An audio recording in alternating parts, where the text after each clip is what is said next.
I've not witnessed anything that I could say is supernatural or spooky, or anything that I could say that is definitely what I felt had happened. Something had happened.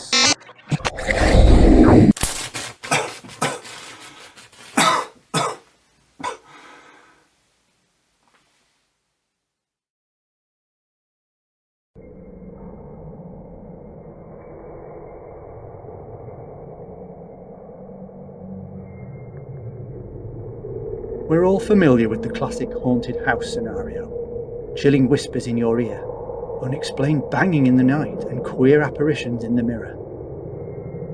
But is it always the doings of a ghostly spook? Some folk are sceptical. I don't fully close off the idea that there aren't another sort of worldly, sort of spectral plane. But I can't say I have had any evidence myself personally to say such a thing exists. But I've known of friends and family members that have had experiences that have made them feel like they do believe there are ghosts and there are spirits and things around them, and they think they've seen things. Last year, on a few various different occasions, my wife, asleep next to me in bed there, she woke up, I don't know, middle of the night, very late, screaming in pure terror, and she could see a figure coming from the wardrobe here. Tall figure looking up, coming out, and on other occasions coming in the room and across the bottom of the bed here. But at the time she didn't say anything at all, she was just screaming. When she started to calm down, saying she could see a figure coming from in the wardrobe here, coming out and over the bed, and occasionally from the door, towering down around the bed and over the top of her, and it would look right over the top of her whenever this figure was. And in the past it's also been people as well that she's never seen before. All that stopped now, but for a few months there, suddenly woken in pure terror, was screaming and rather scary. It's not happened again since. There's been a few times in the past when my wife's wanted to do one of those readings for fun. A few times with friends, just for the fun of it, or even online, she's gone to do some of those sort of readings that people do. Sometimes they've declined to do it and said they'd rather not say anything, or they'd just rather not do it. Or this is the last time she tried to do one that the person, right when it got to her name, said that they were too tired and didn't want to do anymore. A tarot card reading may get cut short because I might use a card the wrong way when dealt, or there's no energy coming from the person whose cards are being read.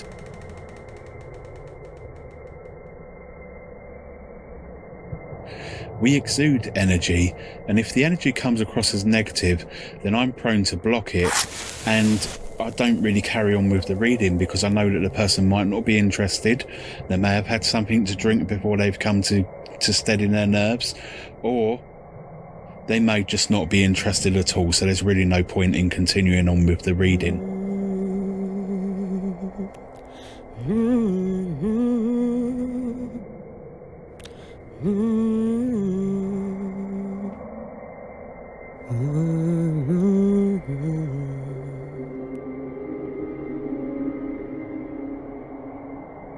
Some mediums use divination crystals or even a crystal ball to do readings.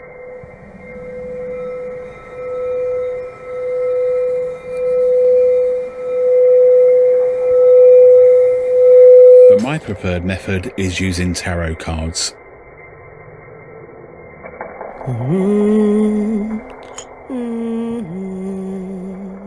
I've been using tarot cards for about 5 years, so I'm a little bit of a novice still at the moment, but I've got a good understanding of the way tarot cards work, and my clients really seem to enjoy the readings they receive. Well, the earliest tarot cards were in the 15th century, and they actually weren't used for telling the future. They were an ancient game, much like bridge. Well, I'm not sure if she was a bridge player, but there was a relative of mine that had certain powers. And I'm told she would often give readings to neighbours and friends and family that live locally. This was before she sold all of her worldly possessions and left England to join a religious cult in Canada with her third husband.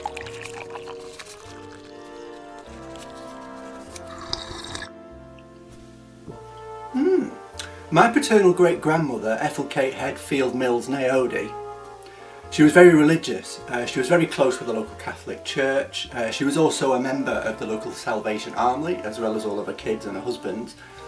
And she would often attend spiritualist churches where she would communicate with the dead.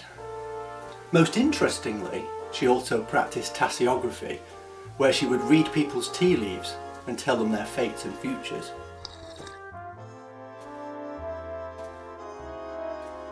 Ethel Kate had 12 children in total with her first husband, and one day she received a premonition from beyond and accurately told one of her kids, my great uncle Wilf, the outcome of his court trial where he and his friends had accidentally killed a girl. And she also warned great uncle John, another one of her children, in immense detail about a near fatal accident he would have with a propeller blade while at work at an RAF base. Great Granny Ethel Kate was also skilled in psychometry. She could touch an object and tell you the history of that object or the fate of the person who it belonged to, all by holding on to an item of their possession.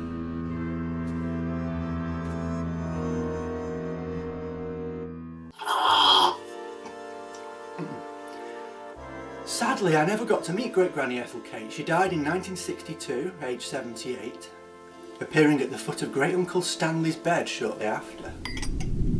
Of course, for those of you who aren't tea drinkers, there are other types of readings you can have besides tea leaves and tarot cards. These are usually performed one-on-one or in a small group of friends or relatives sat round a table. To help build atmosphere, it's often done in darkness, with only candles to light the room. Many folk use what's called a spirit board, where all participants would place their fingertips on a planchette and it would move round a board of letters and numbers as a way of receiving written messages from the spirit realm.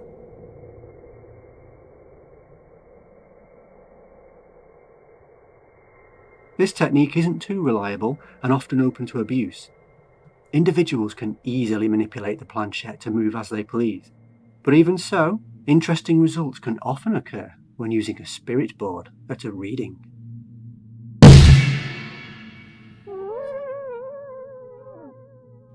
While seated in a circle, everyone may also hold hands to conduct a seance, where the spiritual medium would act as a channel for any potential spirits to deliver their message through to the group.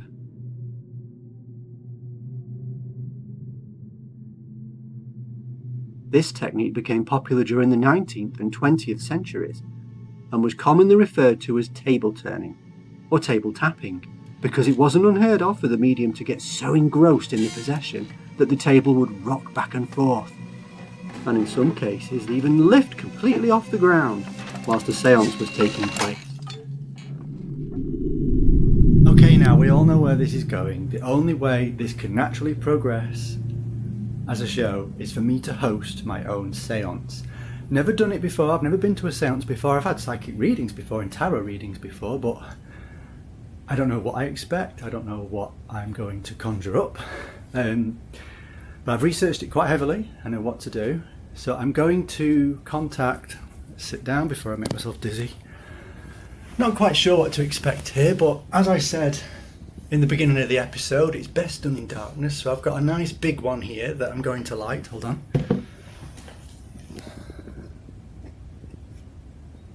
Make sure it's all in frame. Boom!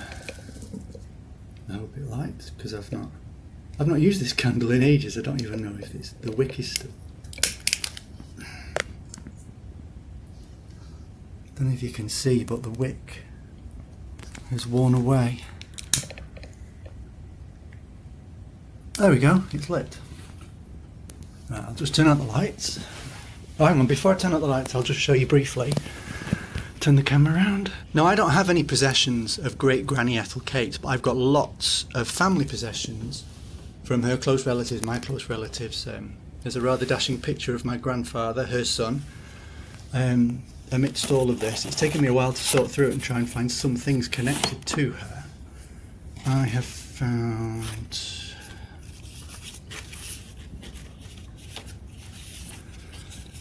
Grandad's baptism certificate, which is her son, so I'm hoping that that's got quite a strong spiritual connection to her. And what else was there?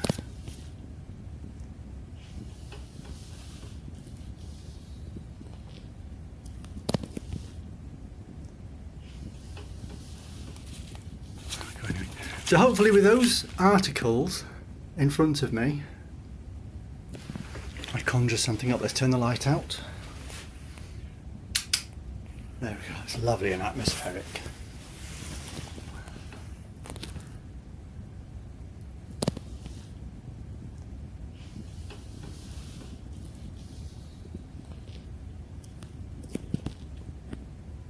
Okay, I'm looking to speak to the spirit of Ethel Kate Mills, whose maiden name was Odie, Ethel Odie. Most people locally knew her as Mrs. Head. That helps, doesn't it? I'm looking to speak to the spirit of great-grandmother Ethel Kate.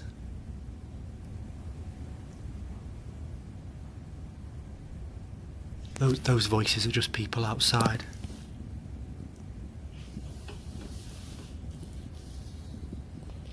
The candle away from the historical documents. I don't want a fire. I can hear voices. I think those voices are just people outside. Just ignore that. Is there anyone there?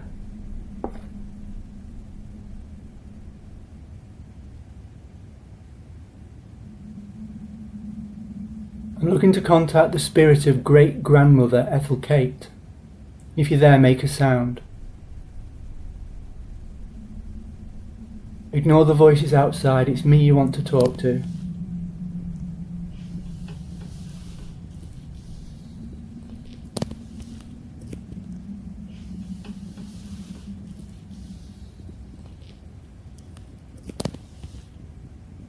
Is there anyone there?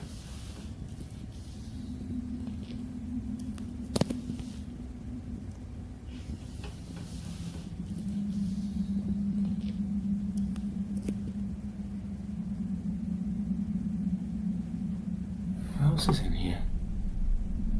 Is there...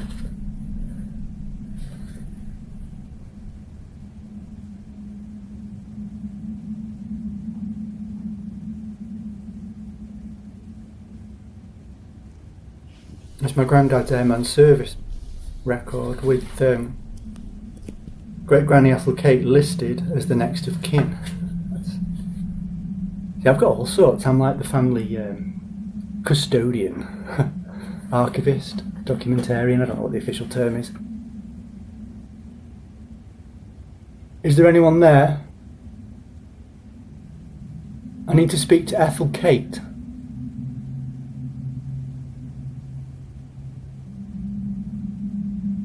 I know you've got the possibility and the ability of seeing through the veil. I've heard all the stories.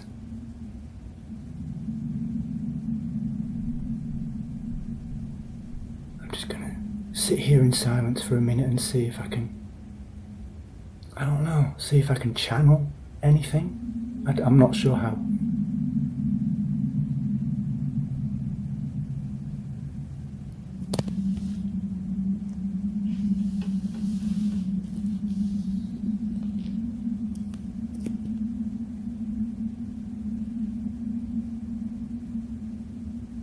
Looking to speak to the spirit of Ethel Kate Odie,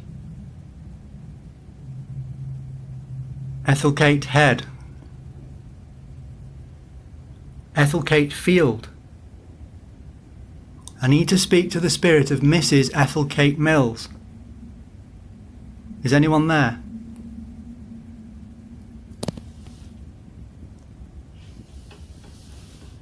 Oh my God. That wasn't me, I was facing the other way. Ethel Kate, are you there? It's very difficult when I can hear people outside. I think I can hear a voice and then I realise there's a window just over there that'll... people going past.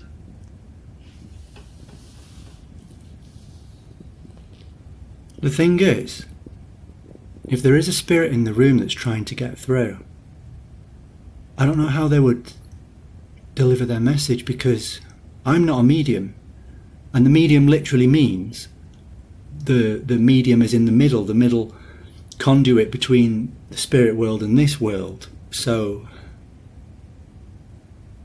The other way that spirits' messages can come through in a seance is through electrical appliances, through light bulbs or radios, or old telephones, the old analogue telephones.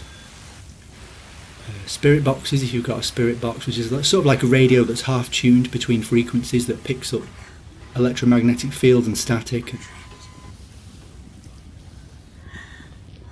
There's even incidents of ghosts speaking their message through microwave ovens.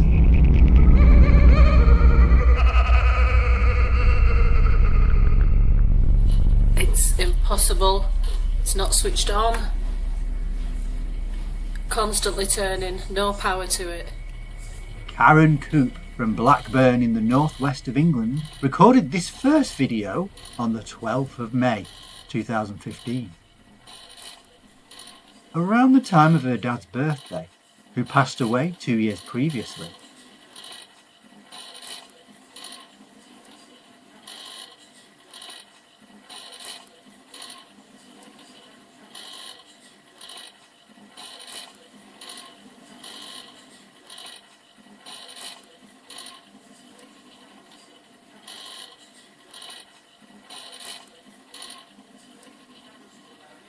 Can't happen.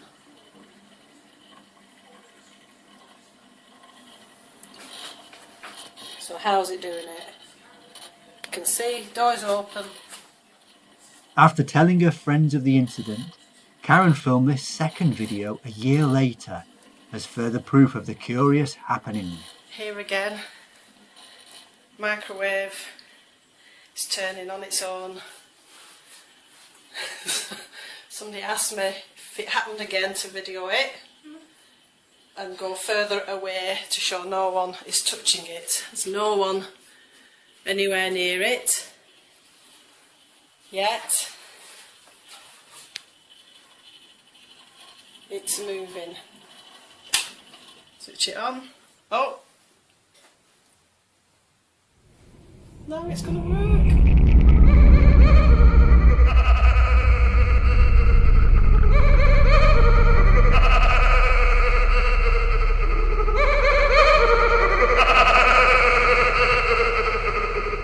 So what are your thoughts? Do you think that was the ghost of her dad talking to her through the microwave?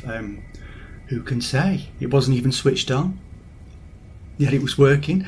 And apparently only did this on the anniversary of her dead father's birthday. So, coincidence? Who can say?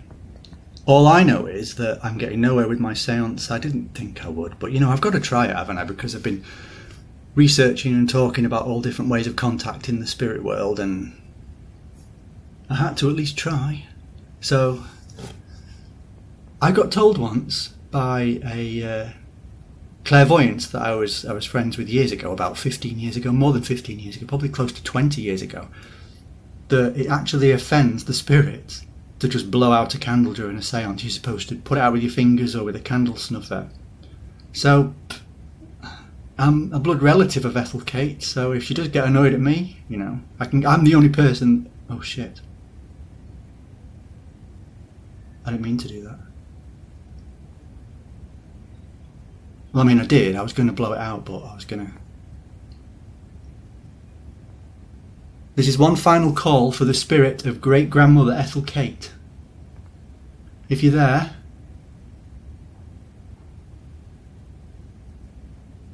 I'm closing the seance. I don't even know if the seance was even technically open. I'm complete amateur. But if I have angered the spirits and I'm targeted now by an evil presence, I will keep you all posted.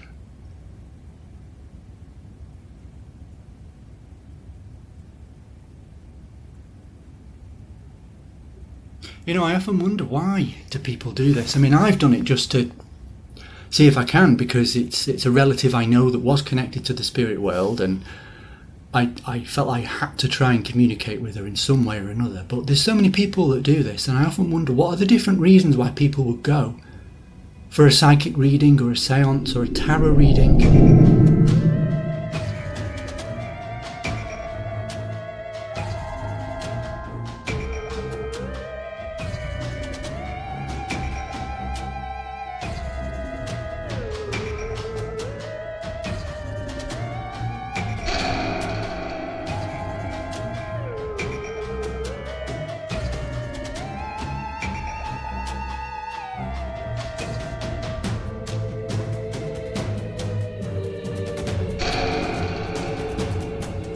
basically people come to a tarot reader and they basically want to know, they can't make decisions. That's basically it. They can't make a decision. So they either want to know if they're going to come into money,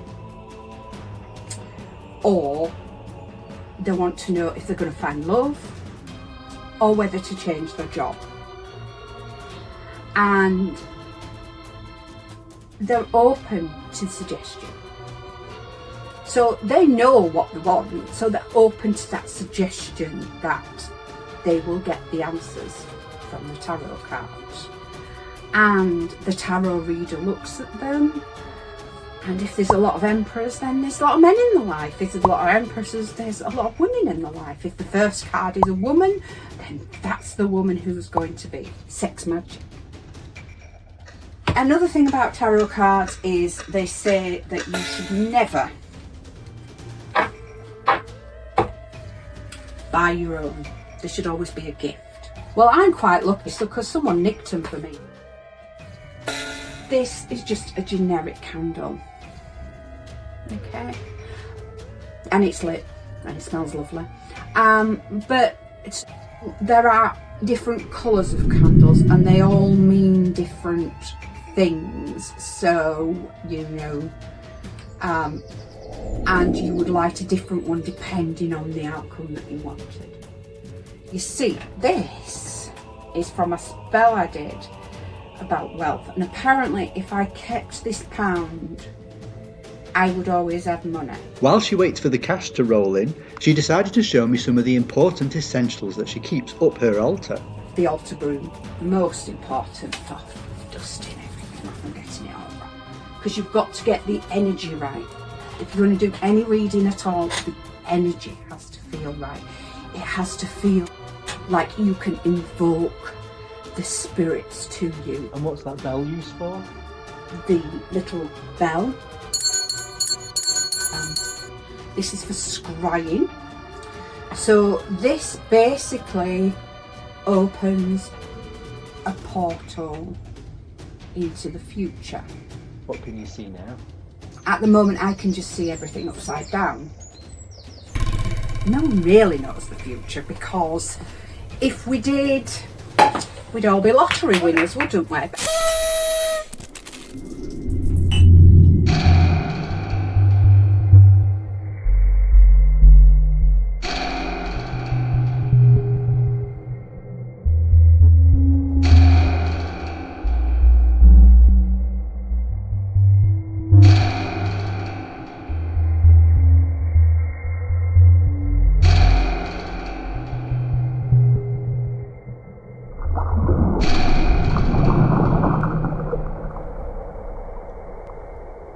I'm not sure myself personally if I believe psychic readings are true or not. There's a lot of evidence to say that there's a lot of accuracy there, but the jury's still open. What do you think? Do you believe in them? I've got to go on that ride here. Oh, get rid of the evidence.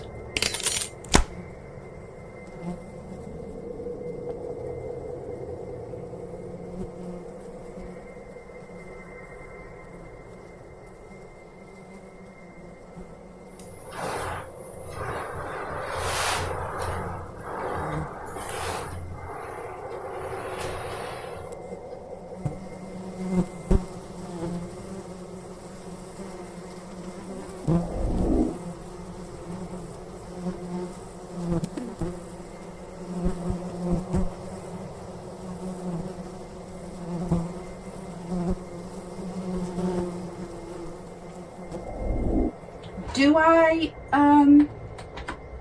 believe in them? Actually, I do. Because now and again, just one person will get something so right that it will change your life.